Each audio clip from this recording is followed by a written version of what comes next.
ये है दुनिया की सबसे बड़ी नाम नेहाद जमहूरियत। एक नाम नेहाद सेक्युलर मुल्क भारत, जहां अकलियतों के लिए जमीन दिन ब दिन तंग होती जा रही है। तमाम हिंदू इंतहा पसंद तंजीमों, बजरंग दल, विश्व हिंदू परिषद, शिवसेना और राष्ट्रीय सेवक संघ को नरेंद्र मोदी की शक्ल में एक ऐसा रहनुमा मिल गया जो उनके दिलों में बरसों से पलने वाली मुस्लिम दुश्मनी और मुसलमानों के वजूद को भारत से मिटा देने की देरीना ख्वाहिशात को पूरा कर रहा है।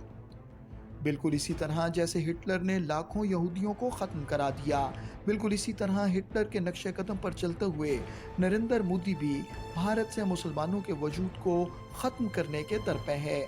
और जिस तरह हिटलर 1000 साल की बात करता था, नरेंद्र मोदी ने भी इस साल भारत के यौम आज़ादी पर तकरीर करते हुए 1000 साल की गुलामी और आने वाले 1000 साल का जिक्र किया। अगर आप इतिहास में देखें, 20वीं शताब्दी में देखें कि किस लीडर ने किन परिस्थितियों में 1000 साल की राइख के बारे में बात किया, तो वो शख्स था एडोल्फ हिटलर। एडोल्फ हिटलर ने जब जर्मनी पे अपना कब्जा जमाया तो उनका ये फ्रेज था 1000 ईयर राइख। तो जाहिर है कि जो लोग तानाशाह हैं, जो लोग डेमोक्रेसी में यकीन नहीं करते, जो लोग एक इतना एक इन्फ्लेटेड सेंस ऑफ इम्पोर्टेंस है, इस किस्म की जो एक इगोटिज्म, ये आपको अगर किसी में पहले देखना चाहेंगे तो हिटलर में था। और इतिहास और हम सब अच्छी तरह जानते हैं कि जो हिटलर की जो राइख थी वो 1000 साल नहीं 12 साल ही चली। नरेंद्र मोदी अपनी इस इस्लाम दुश्मनी को इंतहा पसंद हिंदुओं के वोट बटोरने और भारत पर अपनी हुकूमत को दवाम बख्शने के लिए इस्तेमाल कर रहा है। हिंदू इंतहा पसंद तंजीमें मोदी की सरपरस्ती में भारत से मुसलमानों का सफाया करने में मसरूफ हैं। यही वजह है कि पूरे भारत में नाजायज तजावुजात के नाम पर हुकूमत हिंदुस्तान मुसलमानों की बस्तियों को बुलडोजर्स के जरिए मिसमार कर रही है।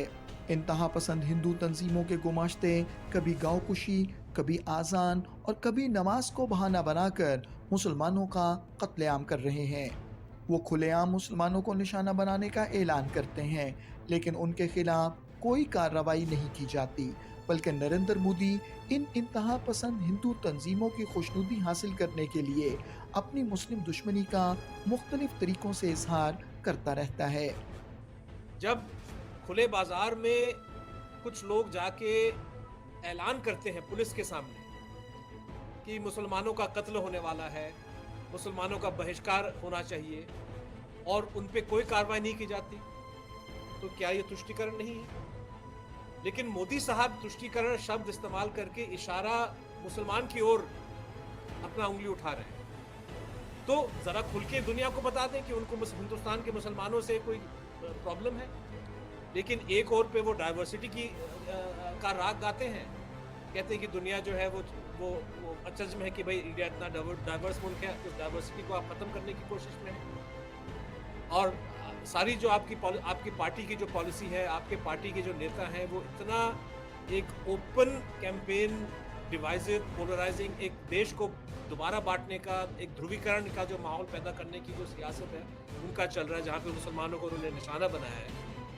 और उसी के बारे में जो है ये तुष्टीकरण लफ्ज रेफर करता है कि भाई बेसिकली और जस्टिफाइंग कि मुसलमान को जितना आप टारगेट करो ये सब जायज़ है, क्योंकि हम तुष्टीकरण के खिलाफ अपना सियासत चला रहे हैं और देश को यही चाहिए।